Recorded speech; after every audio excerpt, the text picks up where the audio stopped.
Hey guys, what's going on? This is Brad from the Ed Army, and today I'm back at it with another getting started, and we're gonna do green for Digimon today. So without further ado, leave a like, comment, and follow us on Instagram, and we are getting started. So without further ado, I'm just gonna get straight to the eggs. Now I actually have a tie for the eggs that you would want to use, and I'm gonna just show off both and explain why. So first one being Argomon, all the way from BT2, and the other egg that's in the second spot was going to be Kokomon. Now, I'm not telling you to play a 4-4 split. I mean a 2-2 split, or play solid 4 if you want. You can mess around with it. The reason I have both of these eggs is that, well, Argomon is just generically really strong. I think because of how Green's play style usually tends to be, you're able to get this extra memory, and it fits into a lot of decks. However, Kokomon does something very similar, where it's allowing you to use your effects on your own Digimon to spend them to get card draws. Now, there's a variety of decks that these go into, and this is honestly why I had to kind of split it up between the two. It was really hard to pick, but I do think if you're able to get both these eggs, they're also very affordable. These are the best eggs to start with if you want to play green, and you get to mix and match. Also, one thing that's going to happen as you see the rest of the cards I'm going to show you today, green is very hard. Like a lot of these Digimon colors, outside of purple and black to some extent, the biggest problem I had was trying to pick cards that actually work in the variety of decks without being too tied to their strategies. So I tried my best to find out what's the most generic or kind of what's the most adaptable, but outside the eggs and some of the options and also a few of the rookie Digimon, it's kind of hard to make cards I would say as staples to pick up, but these two are absolutely staples, and I'd recommend people picking up a playset. It won't run you too much, and for Argomon's case, you get to pick between an alternate art and the regular art, so that's one of the benefits you get there. Now, moving into rookies. Rookies are kind of going to be just like with the purple video. However, with green, we run into an issue where I could recommend a few more green rookies, but they're not really staples. They're more of, kind of archetype specific or playstyle specific. But in this case, I picked the ones that are probably the most adaptable. And in the case of both of them, they actually have more variety due to the fact that they can play into decks as well. Now we have Terriermon, which is basically a rookie floodgate alongside Pomumon. Pomumon's advantage that it has is that it is actually a vegetation, so it's able to play in the vegetation plant fairy strategies like Bloom Lordmon, Rosemon, and essentially anything else we're going to get that kind of focuses around that. Pomumon is actually an adaptable Digimon based solely on the fact that you can actually utilize it in your strategy, not just as a floodgate rookie. So it's just really strong. And Terriermon fits exactly the same parameters. It can fit into a variety of strategies, but also it belongs in its own standalone deck alongside the recently released Alliance strategy, which I think is actually fantastic for budget and beginning players. But the point of it is, these two rookies do so much, and they're very adaptable for their decks and the theme color of green. And honestly, I'd recommend picking up playsets, them being commons, and the fact that Terriermon has multiple prints allows you to pick up a variety of your ones. But if you're starting out, like I said, there's nothing wrong with getting the most affordable version. That's what I'd recommend. Now for champions, the only one that I'm really going to pick out here is going to be hybrids.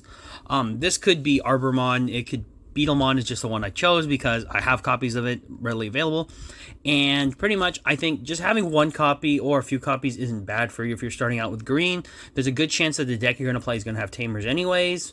I think 99% of decks have Tamers or utilize them in some capacity, so this is just one of those things where I'm trying to say, if you're going to play a hybrid, I would say maybe pick up Beetlemon, because with Arbormon, it doesn't really have any effect, whereas Beetlemon has an effect. So if you choose to play green hybrid in the future, this is actually going to be a mandatory card. So that's just what I want to point out there. There's a few other green champions I could have picked, but they're all really archetype or deck specific. So yeah. Now, for the ultimates, I actually have two, but the only reason these two are going to be picked is that they actually have play in multiple different strategies, but at the same time, they can be for an individual strategy that we've seen commonly. So I have both Argomon and Blossomon. Both of these cards are absolutely fantastic cards.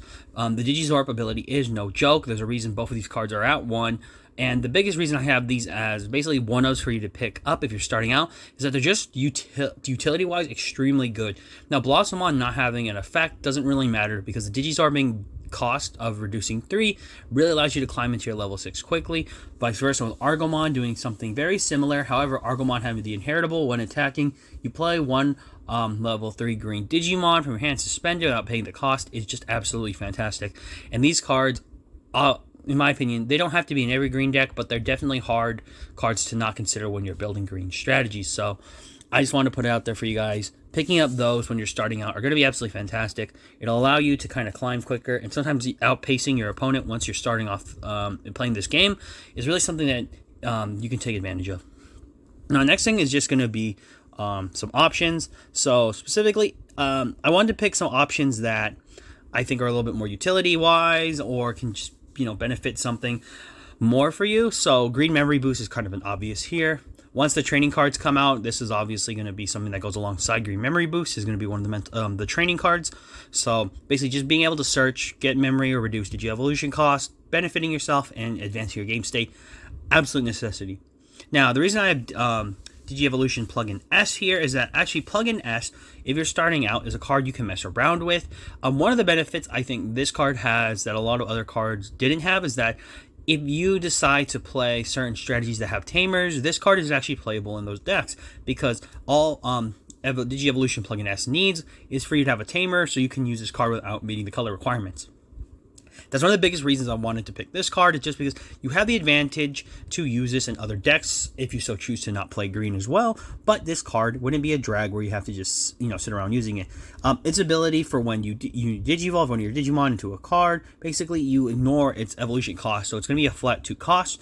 The advantage you get with this is you get a free draw 1 from the card itself, and you're going to be able to Digivolve for that cost of 2. So in some cases, if you don't have a tamer setup and you have just this in your hand, you want to go to maybe a level 6 or a level 5, and you don't have like Digizorp, this is a way to go into it without having to worry too much and netting you a free card. So pretty much that's the reason I have Plugin S. Memory Boost is kind of obvious here. There's no really other good Memory Boost for green. At the moment, it's almost always going to be something like this. Another option I was thinking about putting here is Grandel Soul, which is the Bloom Lord option card, but I couldn't find mine for the love of anything else. I know I have one, I just couldn't find it. And then that's for the alternate reason as well that I have the tamer that I would pick for you guys would be obviously the Mimi Tachikawa from BT1 or the first set, just because it's so good and does a lot. For the same reason, I just could not find it. I was looking all over the place for it and couldn't find it, but the whole point is that tamer is absolutely amazing. I would argue that next to TK, it is arguably the most effective tamer from that set that just sees play. And that'll probably be another video I make in the future about the best cards released from every set. But in this case for green, Mimi Tachikawa from BT1 is the tamer I'd recommend for you to pick up, just because it does so much for green. And that's it, guys. Pretty much this one was a little bit shorter, not really too much to talk about, just because I wanted to really give a starting out list of cards you would need, but at the same time, it's kind of hard with green and some of the other colors you'll see going on, which is when I get to blue and red. So it's really hard to make this as a video, just because a lot of the deck themes start to become very specific. There's not really generics between them. Some cards are definitely more generic than others. However, I think in this series, I just want to make sure I give out the best advice immediately, so that you don't have to look at another video. And I don't want to be one of those guys that just like repost another video of the same thing unless it needs to be updated. That's kind of like when the training cards come out. I'm thinking about updating maybe some of these videos because the training cards are really going to change the game.